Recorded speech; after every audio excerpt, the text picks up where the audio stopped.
Hello അസ്സലാമു അലൈക്കും. നല്ല പഴുത്ത മാങ്ങ കിട്ടിയിട്ടുണ്ട്. അപ്പോൾ നമുക്ക് മാങ്ങ വെച്ച് ഒരു അടിപൊളി വെറൈറ്റി റെസിപ്പി നോക്കിയാലോ.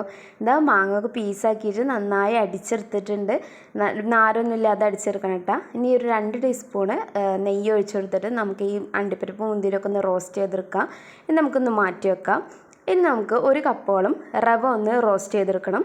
ഒന്ന് കളർ ചേഞ്ച് ചെയ്ത് വരുമ്പോൾ നമുക്കിതാ ഒരു 1/2 കപ്പോളം പഞ്ചസാര ചേർത്ത് കൊടുക്കാം. നമ്മൾ മാങ്ങയുടെ മധുരത്തിനനുസരിച്ച് പഞ്ചസാര ചേർത്ത് കൊടുക്കണം കേട്ടോ.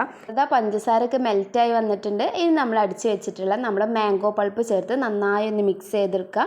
ഇതിപ്പോൾ ഒരു മീഡിയം ഫ്ലെയിമിൽ വെച്ചിട്ട് വേണ്ട മിക്സ് ചെയ്തെടുക്കാൻ. ഇനി 1 കപ്പോളം പാലും കൂടി ചേർത്ത് നന്നായി ഒന്ന് വേവിച്ചെടുക്കണം. ഇതാ പാലൊക്കെ നന്നായി വെറ്റി വന്നിട്ടുണ്ട്.